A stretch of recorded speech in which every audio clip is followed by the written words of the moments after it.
Hi, welcome to the Beer Temple. I am Chris Quinn. With me once again is Michael Kaiser from Good Beer Hunting, and we are here talking about our interviews at the Shelton Brothers Festival in Los Angeles this year.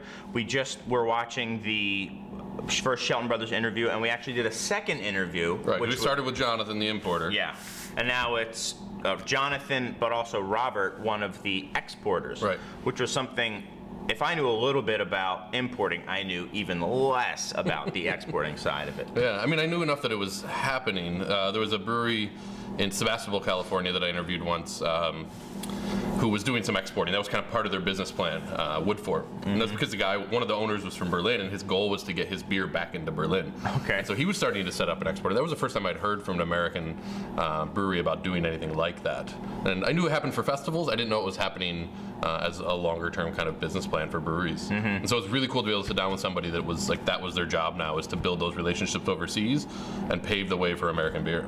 And also, I think it gives some really cool perspective for some drinkers to potentially see what we've been seeing with some imports, you know. Well, you have to be careful. These beers are delicate. Of course you don't like that beer by the time it makes it all the way to Spain. Especially if it's an American one. I mean, right. Most of them are hop forward. Right. So it was kind of cool, and I think it gave some appreciation to how difficult it is to represent these brands in the ideal light when there's so many logistical challenges. And one of the major factors for Americans is they're kind of we're still reluctant to give up our beer for an export market because there's still so much more that can be sold here. Whereas coming from Belgium, it's almost the opposite. They need the American market to even sustain themselves. Maybe we'll get there at some point, but it's a very different sort of motivation for us. Yeah. We're exporting our culture more than we are the beer at this point. Yeah, yeah. So without further ado, here is our second interview with Shelton Brothers, this with Jonathan and Robert, talking about exporting U.S. beers overseas. Cheers. Hi, my name is Jonathan Marshall. I work for Shelton Brothers. I'm the operations manager. I've been working there for 7 years. I'm Robert Merryman. I also work for Shelton Brothers. I work in export, import, and also do some sales. I've been there for 2 years. Awesome. Thanks, guys, for coming. Yeah. Jonathan, we just talked to you a little bit about what you do, but Robert, I have to admit, I'm fairly ignorant to the whole export idea or game that Shelton Brothers does. Can you just school me at the very basic level of, I mean, I thought Shelton Brothers just were importers. Yeah, a lot of people think that because we're called Shelton Brothers Importers, obviously, right? So basically, as I said, I've only been there for 2 years, but this was a program that Shelton Brothers started a few years back because they noticed that there was a lot of interest in American craft beer, mostly in Europe in the beginning, and because we work so closely with all these great breweries, the idea came about to start to bring American beer to Europe, and now we've expanded that quite a bit. So we don't do a lot of export, but it is something that we're getting more and more interested in, and we certainly have a lot of demand. In fact, so many people are contacting us that we can't even meet the demand for the beers because, as you know, a lot of these great breweries don't make enough beer for their local markets, so sometimes they're reluctant to send a lot of beer overseas. I mean, I would imagine it's the same constraints that the people on the other end have had for years, right? When it comes down to a capacity issue and where they can get their beer the best and fastest and how much they can make. I mean, these guys you've been importing from Europe have those same constraints that you now see American craft brewers being like, we can't make enough for that. It's exactly the same thing. A lot of the breweries, as if some of them are here today, right? Like Cantillon, we can't get enough in to meet the demand. Well, so it's almost the same for American brewers because the beer that's coming out of America is just so great right now. So where do you think the demand comes from in Europe for American craft beer? Like, what's that demand look like? You mean like a consumer, or why do you think there's an attraction? Yeah, kind of both. Like, I'm kind of curious as to like what's shifting over there to create that demand. Well, right? the typical consumer is going to probably be in the same age group as here. My experience is mostly with Spain, where I worked before coming on board with Shelton Brothers. I was there for 18 years. I actually brought American beer to Spain and also a lot of other European beers. The consumer is going to be the same age group. The beard thing hasn't quite caught on there just yet, but it's a very similar kind of consumer. Not quite as many tattoos either, but it's very similar. So they're more attractive. That's what you're saying. A lot of guys have Rastas there. You can spot a beer guy by Rastas there, so you look more for that. But what are they looking for? I would say that sour beer hasn't quite come to the forefront yet in Europe. Okay, that sounds kind of silly because obviously some of the greatest sour beers in the world come from Europe. But What the typical American beer fan is looking for in Europe, in my experience, they're really drawn to the hoppier side of it. And it's because of the varieties of hops and the American concept of working with hops. And that's what people really want.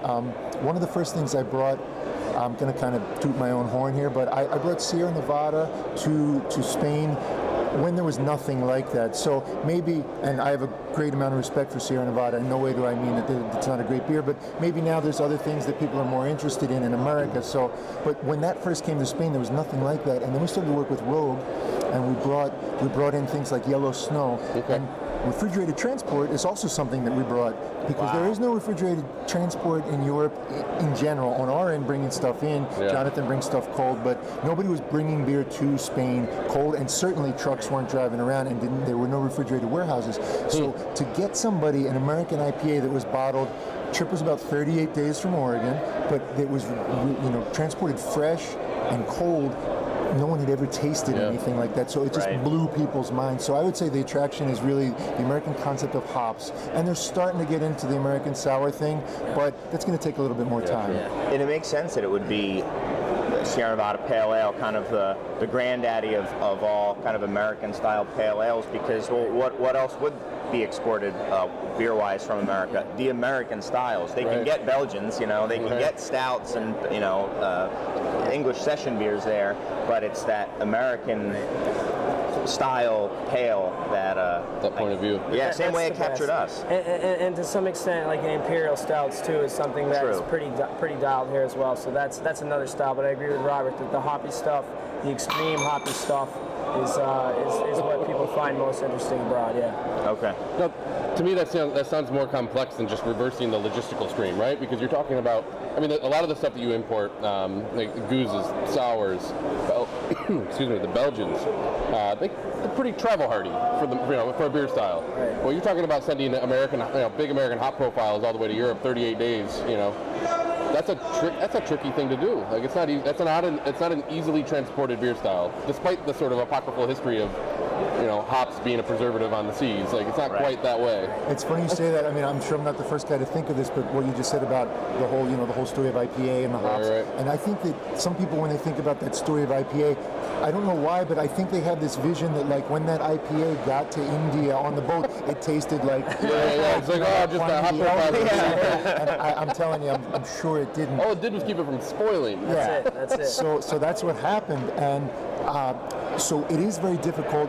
The delicacy issue, it's very difficult, and also we work with really good importers in Europe, because obviously we're looking for a profile of a person who's going to respect and work very well with the beer. But I do get contacted from time to time from people who don't have a lot of experience with this, and they want all this super hoppy stuff, and then when it comes time to start moving the beer, they don't want to pay for refrigerated transport, and then we come to find out that their warehouse isn't refrigerated, and we've actually pulled back from a lot of orders. And it's not because we don't want to sell people beer or bring the beer to people, but we don't want to bring the beer. The brewers don't want their beer there destroyed, and we certainly don't want their beer there destroyed. It doesn't do anybody any good. Want to do the beer justice for sure. And they're just not as educated a market in that type of beer to say, I want these big American IPAs, not understanding that there's infrastructure that needs to be put in place for that beer to actually be preserved. Because unless you're over here drinking it fresh, you don't know what you're missing out on. It's the same thing we have when we were talking about Czech lagers before. Like I always thought, Czech lagers I was always sort of fond of, but never really cared that much about. When you drink a fresh one, a pale lager in Czech, you're just like, I could die here. I didn't know that. I didn't know that about this place. Sure. It's always about that you have to have the beer in the most pristine condition possible. Obviously, it makes it harder to open up one when you get it over here at this point. You're just like, I just know what's missing now. That's true. There are many things that I don't drink in America that I loved in Europe because of the condition I know they're going to be in when I open that bottle. And it's a very delicate thing. People are starting to learn because of the work that the distributors and the importers that we're working with in Europe are starting to present.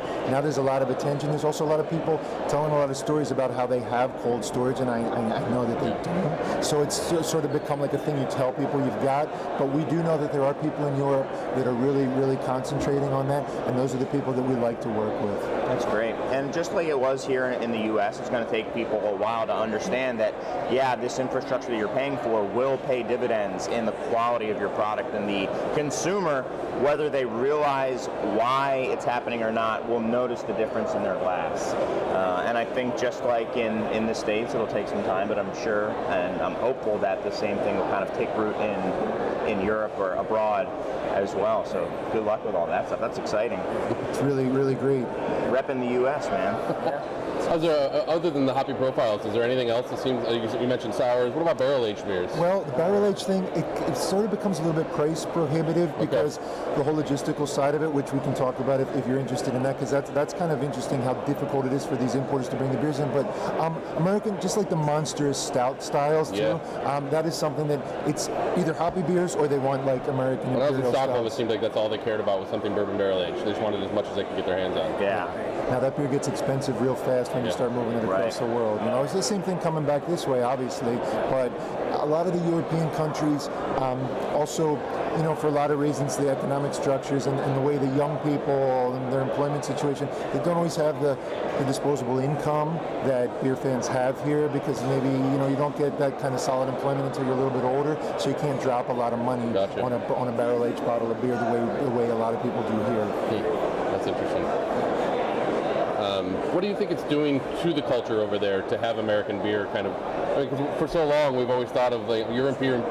The flow always goes from Europe to the U.S. Right. And we're kind of we're digging out that river and making it go the other way now. I think It's kind of a big deal. It's opening a lot of people's eyes. Obviously, in a country, I dealt primarily with Spain. I'm also very familiar with the situation in Italy because we import a lot of beers from Italy, and I've also sold American beer to. We have some great people working with American beer in Italy. I find that the general consumer, not the beer geeks of those countries, the general consumer, they probably only come in contact with, you know, Budweiser or Miller sort of makes its rounds. That's a pretty recent thing, but that's not something that like your typical like 50-year-old man in Spain would know. He might know about Budweiser, and he has a very low opinion of it. Interestingly enough, they're surprised to find out that Budweiser they're criticizing so much is always contract brewed in their home country. So it's kind of like they're digging on the beer that they love so much is also the same guy that's contract brewing Bud there. So it's kind of funny to open their eyes to that. But I found, because I worked in imports and sales, I did a lot of education there. I did a lot of beer and food pairings there. I'm sorry, my voice is kind of shot from screaming all festival. Beer and food pairings.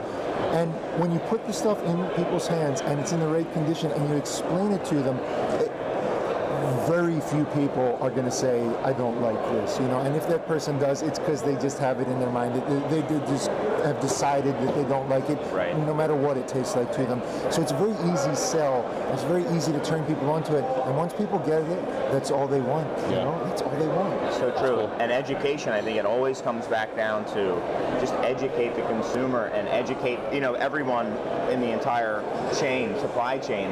And in the end, the cream will then rise to the top. You know, if they know about these beers and pairing and treatment, I think it's just going to be better for everybody. So, bravo. And it's more global world now too. I think people in Europe are traveling as much as people in the U.S. You know, the internet and just the information is sort of more out there and more open to experience and just the fact that there is great American beer. In Europe there was always a stigma, and finally we've hit that threshold that we want to get this stuff from the U.S. You know, it's totally. I think it's been mind blowing for them to see us not only start making craft beer, but be as excited as we are about beer. I think it makes them feel like, I don't think we're that excited about beer. Right, that's true. And then now you guys are starting to see this kind of cyclical thing with a brewery that you guys import like Magic Rock, where you're starting to get these European breweries who are being influenced by the U.S. exports, and now you're importing them back in, which is their Americanized take on their classic styles. It's cool how it's just kind of feeding on each other, and you guys are kind of there doing it in both directions. It's really great to see. And one of the other things that's interesting, because of the great beers in the Shelton Brothers portfolio, we've also set up a lot of collaborations with American brewers. And I mean, I'm sure you know, it becomes a network. Yeah, like it's almost like it's like college in a way. I don't know. It's weird. Like these guys are excited to be here around each other. Exactly. And you can see it. Yeah. That's pretty rad. It's great. It's beautiful. Cool. Thanks Anything for else joining. for you? No, that was awesome. Thank That you was guys. great. This is really great. Awesome. Right on.